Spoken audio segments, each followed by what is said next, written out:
the Dale Earnhardt Incorporated sponsor was not in Cars 3. But what if it was? Today, we're going to be taking a look at a custom next-gen that shows what could have been if the Dale Jr. sponsor had continued into Cars 3. Sit back, relax, and without further ado, let's get into it.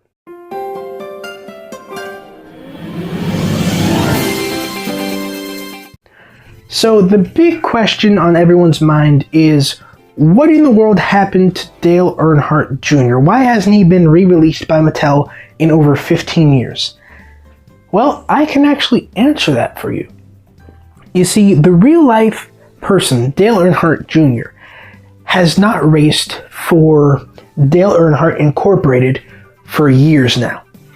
And you might be wondering, wait, but doesn't Dale Jr. own Dale Earnhardt Incorporated? It's his name. He actually doesn't. The father of Dale Jr., who was the late, great Dale Earnhardt Sr., actually was the owner back in the day, and then the ownership was transferred to his wife at the time, Teresa Earnhardt, who is the stepmother of Dale Earnhardt Jr. Now, Dale Jr. in 2007 left to go race for Hendrick Motorsports, and he wanted to take the number with him. But Teresa did not let him take it because the number 8 just had too much history with the Dale Earnhardt Incorporated brand.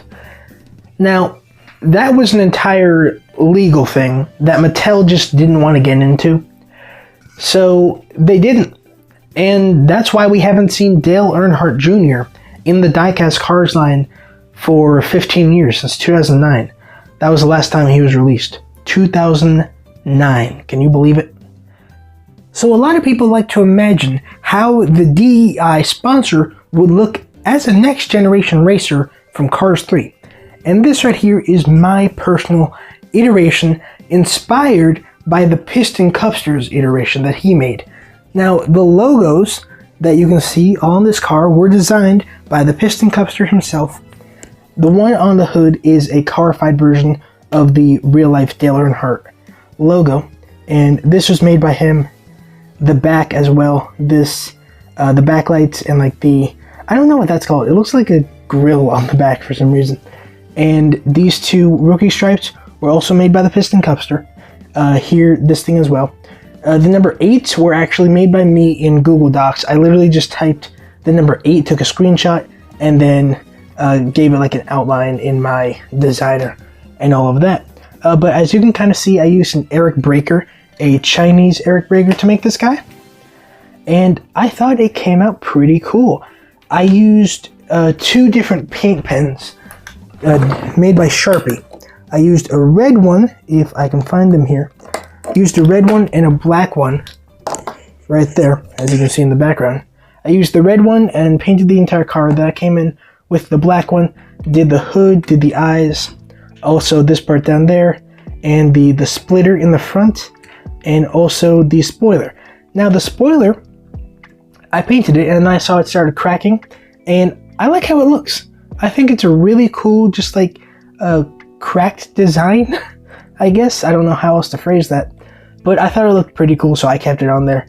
And one of my favorite parts is the wheels. I think this is the best like paint job I've ever done on the wheels of a car. This is definitely my favorite part of this car. But I hope that you all enjoyed today's review of this beautiful custom, one of my favorite customs, and actually the first custom I've ever made with like actual paper decals. Thank you, a huge thank you to the Piston Cupster for the designs and allowing me to use these designs. Thank you all for watching. Don't forget to comment, like, and subscribe, and I'll see you guys in the next video. This is your favorite YouTuber, Rusty's95, signing out. Bye!